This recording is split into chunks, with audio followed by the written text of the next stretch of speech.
Buenos dias, buenos tardes mga amigos, mga amigas, sa aking mga kompanyeros at kompanyeras. Magandang araw po sa inyong lahat.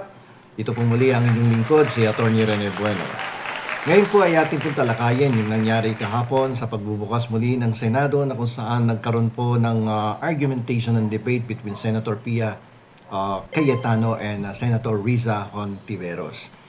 So medyo maganda-ganda sana ang unang pasok ng mga senador, pero napansin natin na nagkaroon ng parang isang klasikong eksena sa Senado na mas nagmukhang family reunion tuwing Pasko kung saan nag-aaway ang mga tita at tito tungkol sa pamana kaysa sa isang legislative debate, no?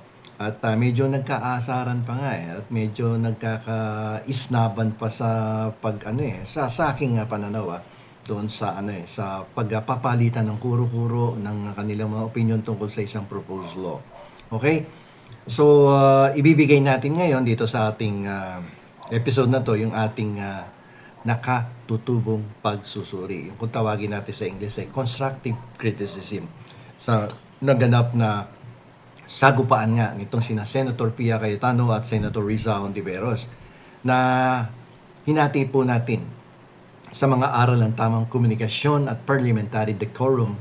Siyempre may kasamang konting bawas stress, no? Hindi mawawala yung may mga katatawanan tayo dito sa episode nang medyo mawala-wala naman ng konting stress dito sa mga nangyayari sa ating bansa, particularly dyan sa Senado na kung ilang linggo ay walang naipasang batas dahil sa mga kaguluhang nangyari na tungkol sa agawan ng leadership sa Senate presidency.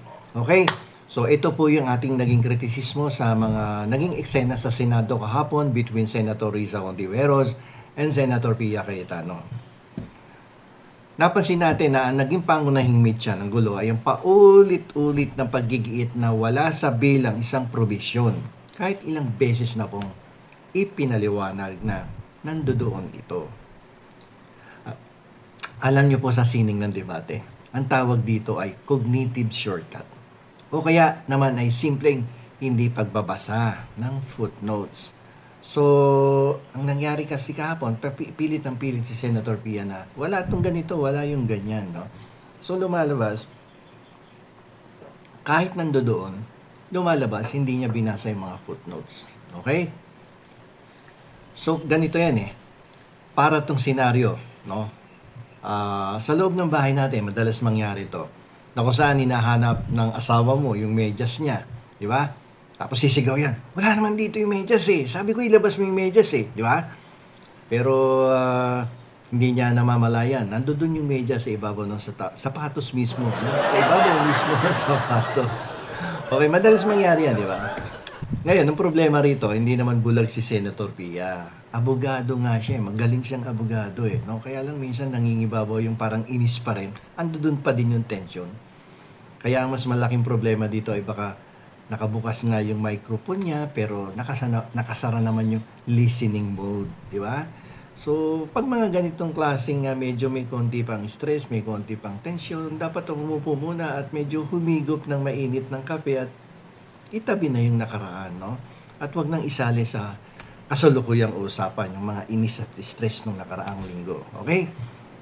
Kasi ang isang malusog na debate ay nangangailangan ko ng tinatawag na active listening.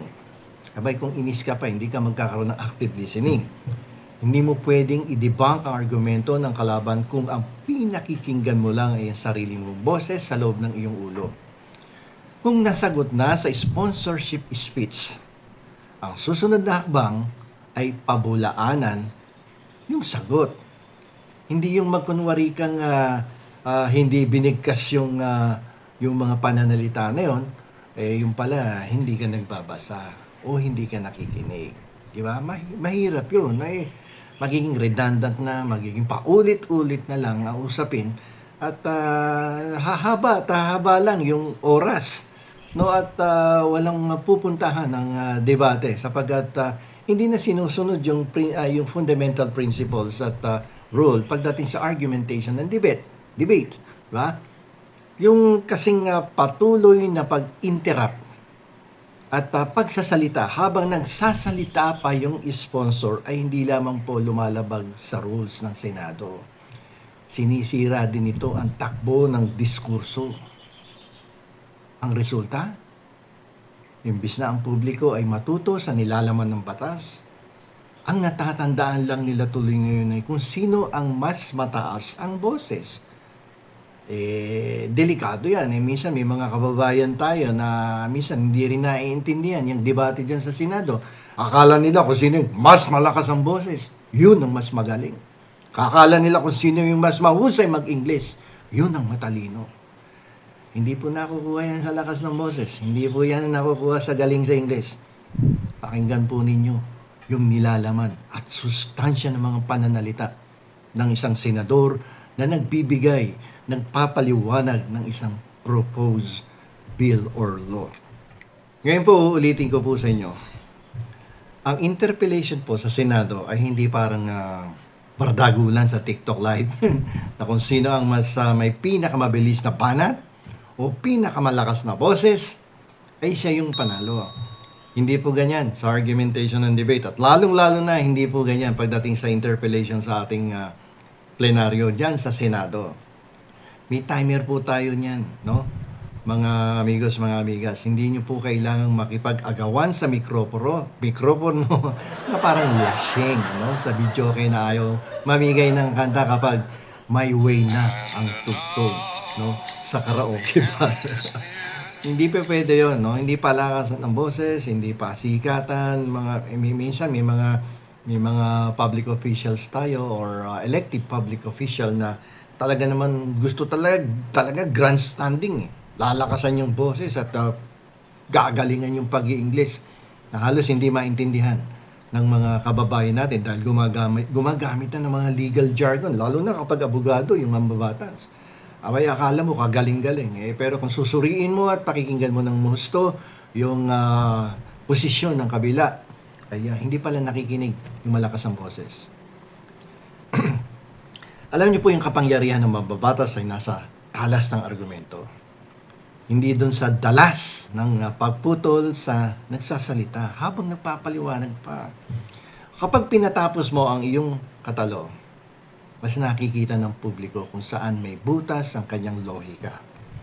Yung pag-interrupt, no, ay madalas na senyales ng emosyon na nangingibabaw sa rason. Okay? Sa rason. Okay, so nawawala yung rason eh. Hindi yung rason diniguan na rason doon sa sa Green Hills. Rason, reasoning. Okay? So, dito napakahalaga tuloy ng reputasyon ng isang mababatas kapag ganito ang sitwasyon. Ikaw ba ay kumikilos bilang kagalang-galang na senador o kumikilos ka bilang isang marites doon sa kanto ni Aling Petra? Alam niyo po yung kawalan ng parliamentary courtesy ay hindi lang po issue ng kagandahang asal. Pinabababa nito yung kalidad ng mismong institusyon. Kapag hinayaan ninyong ganyan ang ating mga mababatas, ay nadidegrade eh. Not only the institution, pati na yung senador. Dito, napansin natin pinuri ng marami si Senator Risa sa pagpapanatili ng kanyang composure. Kalmado ang Senator Risa, di ba? Sa ilalim ng isang pressure, sa ilalim ng isang mainit na palitan ng debate at argumento. Habang ang confrontational tone naman ng kabilang panig ay nagmukhang personal na atake, imbis na legislative scrutiny. Diba? Lumabas tuloy, parang siya yung negatibo ang komentaryo ng mga taong bayan, yung kay Senator Pia. Diba? Alam nyo, mapapansin nyo, grabe ang tibay ng dibdib ni Senator Risa rito, dito sa nangyaring eksena na to. Kung ordinaryong tao lang yan, na patuloy na nire-real talk habang nakataas ang kilay ng kausap, English pa ng English, tapos mataas ang boses, baka nagkasabunutan na yan, o kaya nagpost na ng quota card sa Facebook tungkol sa mga toxic people. Pero dahil nasa Senado sila, Mr. President at my dear colleague, pa rin ang tawagan nila. Kahit ang ibig sabihin talaga sa loob-loob nila ay, ano ba to? Hindi mo ba binasa yung PowerPoint? Ang ganda-ganda ng presentasyon ko. Daldal ka ng daldal, tanong ka ng tanong, paulit-ulit, para kang sirang plaka. Ando doon na lahat yung hinahanap mo sa PowerPoint. Tapos tanong ka pa ng tanong uli. Hindi ka ba nag-aral? Hindi mo ba pinag-aralan? Ano ba yung ginagawa mo? Di ba? So, madalas nangyayari yan sa Senado. Hindi lang sa Senado, pati sa Kongreso. No, para pabida effect, di ba? Alam niyo po yung decorum may protection para sa mga mambabatas. Kapag pinanatili mo ang respeto, kahit hindi gaano kainit ang usapin, mas madaling makakuha ng boto at suporta mula sa mga kasamahan mo, di ba? Ang agresibong tono ay maaaring magmukhang pananakot o kaya kung tawagin natin ay bullying na madalas ay nagpapakita ng kawalan ng mas malalim na argumento. Akala mo lang magaling, yung pala walang sustansya, no? Ang walang sustansya, walang lalim ang argumento. Puro ano lang, parang lumalabas pa ek-ek lang. Diba?